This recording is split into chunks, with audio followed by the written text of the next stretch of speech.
বিসমিল্লাহির রহমানির রহিম। প্রিয় দেশবাসী, আসসালামু আলাইকুম। শুরুতেই মহান আল্লাহর দরবারে শুকরিয়া আদায় করছি।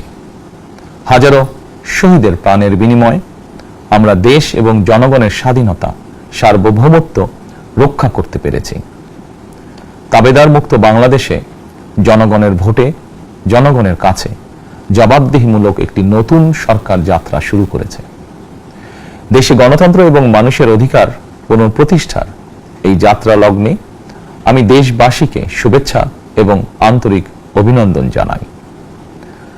স্বাধীনতা প্রিয়, গণতান্ত্রিক আমি প্রিয়। জনগণের কারণেই দেশে আবার মানুষের অধিকার, সম্মান এবং মর্যাদা পুনঃপ্রতিষ্ঠার সুযোগ সৃষ্টি হয়েছে। আমি দেশবাসীর উদ্দেশ্যে একটি বার্তা দিয়ে বলতে চাই, মুসলমান, হিন্দু, বৌদ্ধ, খ্রিস্টান তথা দল, মত, ধর্ম, বর্ণ নির্বিশেষে পাহাড়ে কিংবা সমতলে বসবাসকারী এই দেশ আমাদের সবার। প্রতিটি নাগরিকের জন্যই এই দেশকে আমরা একটি নিরাপদ ভূমিতে পরিণত করতে চাই।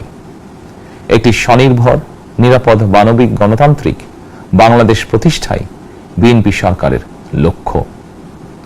প্রিয় দেশবাসী, ফ্যাসিবাদের সময়কালে দুর্নীতি, দুঃশাসনে পর্যুদস্ত একটি ভঙ্গুর অর্থনীতি, দুর্বল শাসন কাঠামো আর অবনতিশীল আইন শৃঙ্খলা পরিস্থিতির মধ্য দিয়ে নতুন সরকার যাত্রা শুরু করেছে। আইন শৃঙ্খলা পরিস্থিতির উন্নয়ন এবং কঠোরভাবে দুর্নীতি নিয়ন্ত্রণের মাধ্যমে জনগণের মনে শান্তি, নিরাপত্তা ফিরিয়ে আনাই হচ্ছে আমাদের সরকারের প্রধান অগ্রাধিকার। সারা দেশে জুয়া এবং মাদকের বিস্তারকেও বর্তমান সরকার আইন শৃঙ্খলা অবনতির অন্যতম কারণ বলে চিহ্নিত করেছে। সুতরাং জুয়া এবং মাদক নিয়ন্ত্রণে আইন শৃঙ্খলা বাহিনী সব রকমের কঠোর পদক্ষেপ গ্রহণ করছে। জনজীবনে শান্তি ও নিরাপত্তা নিশ্চিত করতে সরকার সর্বোচ্চ উদ্যোগ গ্রহণ করছে। দেশের প্রতিটি সাংবিধানিক এবং সরকারি, বেসরকারি প্রতিষ্ঠান চলবে বিধিবদ্ধ নীতি নিয়মে। দলীয় কিংবা রাজনৈতিক প্রভাব, প্রতিপত্তি অথবা জোর জবরদস্তি নয়। আইনের শাসনই হবে রাষ্ট্র পরিচালনার শেষ কথা। প্রিয় দেশবাসী, আগামীকাল থেকে সারা দেশে শুরু হতে যাচ্ছে পবিত্র মাহে রমাদান। আমি দেশবাসীকে পবিত্র মাহে রমাদানের শুভেচ্ছা জানাই। রমাদান আত্মশুদ্ধির মাস। আমরা যদি আত্মশুদ্ধি শব্দটির মর্মার্থ উপলব্ধি করি, তাহলে এই মাসে মানুষের ভোগান্তি বাড়ার কথা নয়। যদিও আমাদের অনেকের মধ্যেই এই মাসটিকে ঘিরে ব্যবসায় অধিক মুনাফা লাভের প্রবণতা লক্ষণীয়। আপনাদের প্রতি আমার বিনীত আহ্বান, রমাদানের পবিত্রতা রক্ষার্থে এই মাসটিকে আপনারা ব্যবসা মুনাফা লাভের মাস হিসাবে পরিগণিত করবেন না। দ্রব্যমূল্য যাতে সাধারণ মানুষের নাগালের বাইরে না যায়, এ ব্যাপারে ব্যবসায়ীরা দয়া করে সতর্ক থাকবেন। হাজারো প্রাণের বিনিময় একটি মাফিয়া সিন্ডিকেটের পতন ঘটিয়ে রাষ্ট্র এবং সরকারের জনগণের অধিকার প্রতিষ্ঠার অঙ্গীকার নিয়েই আমরা রাষ্ট্র পরিচালনার দায়িত্ব গ্রহণ করেছি। বিএনপি সরকার সকল ক্ষেত্রে অনাচার, অনিয়মের সকল সিন্ডিকেট ভেঙে দিতে বদ্ধপরিকর ইনশাআল্লাহ। ক্ষুদ্র, মাঝারি কিংবা ছোট বড় সকল ব্যবসায়ীদের প্রতি বর্তমান সরকারের দৃষ্টিভঙ্গি সহজ এবং স্পষ্ট।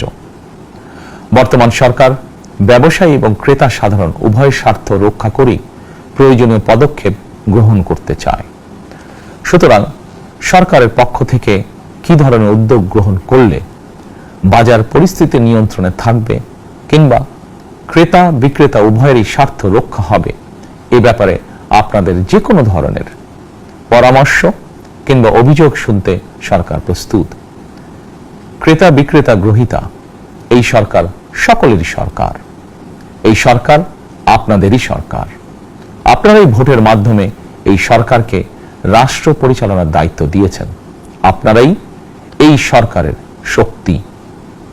প্রিয় দেশবাসী, পবিত্র রমাদান মাসে রোজাদারগণ বিশেষ করে ইফতার, তারাবি, সেহরি এই সময়গুলোতে নিরবিচ্ছিন্নভাবে গ্যাস, পানি ও বিদ্যুৎ সরবরাহ পেতে চান।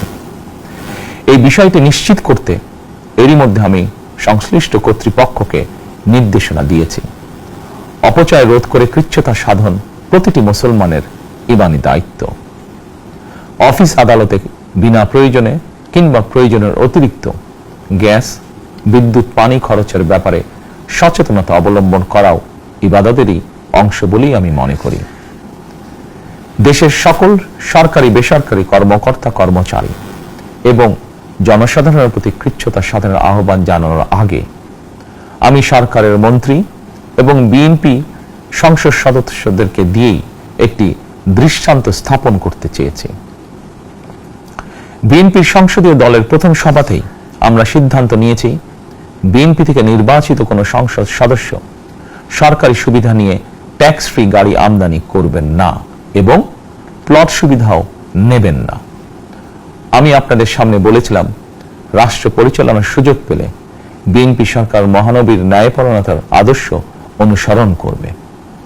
আমি মনে করি বিএনপির সংসদীয় দলের এই সিদ্ধান্ত ন্যায়পরায়ণতার আদর্শেরই একটি অন্যতম প্রতিফলন। প্রিয় দেশবাসী, বিভাগীয় শহরগুলিতে বিশেষ করে রাজধানী ঢাকায় যানজট অত্যন্ত নিয়ন্ত্রণহীন। হাটে মাঠে ঘাটে, অফিস আদালতে জনগণের ভোগান্তির শেষ নেই। জনজীবনের নানা ক্ষেত্রে জনদুর্ভোগ লাঘব করা না গেলে জনমনে স্বস্তিও ফিরবে না।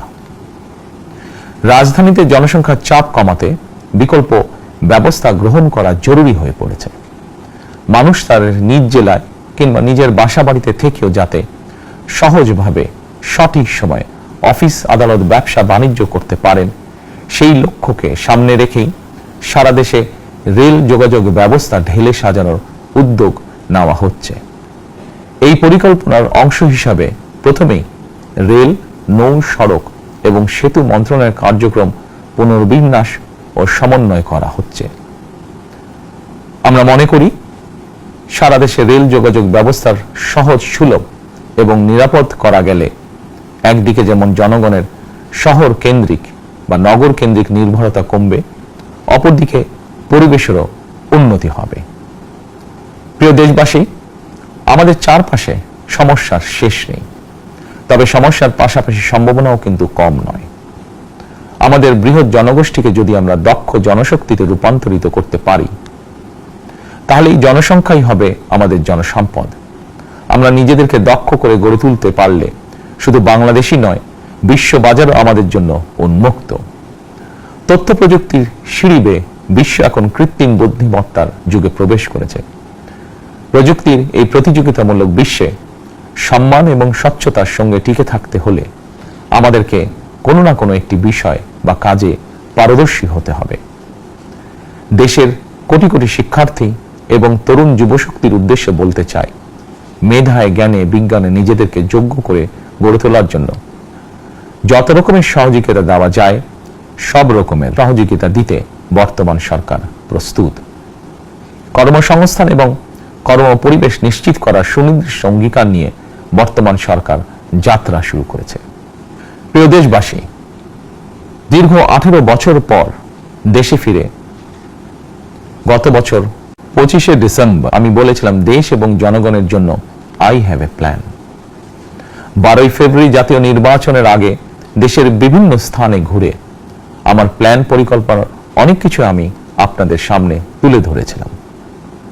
আপনারা স্বাধীনতার ঘোষকের প্রতিষ্ঠিত দল বিএনপিকে ভোট দিয়ে রাষ্ট্র পরিচালনার দায়িত্ব দিয়েছেন, সকল পরিকল্পনা বাস্তবায়নের সুযোগ দিয়েছেন।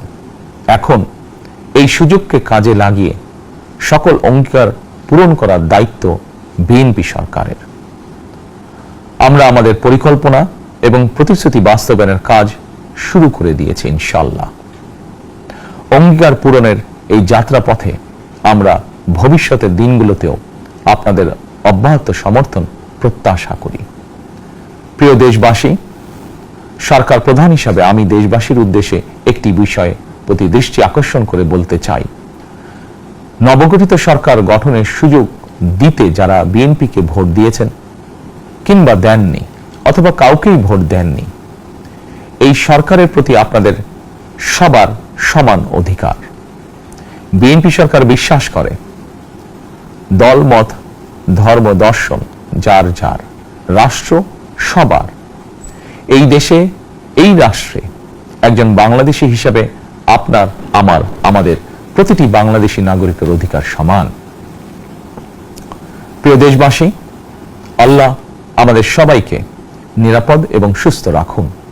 আল্লাহ আমাদের সকলকে ইতিবাচক পরিকল্পনাগুলো বাস্তবায়নের তৌফিক দিন। পবিত্র রমাদান মাস শুরুর শুভ লগ্নে আল্লাহর দরবারে এই নিবেদন রেখে আমার বক্তব্য শেষ করছি। আল্লাহ হাফেজ। বাংলাদেশ জিন্দাবাদ।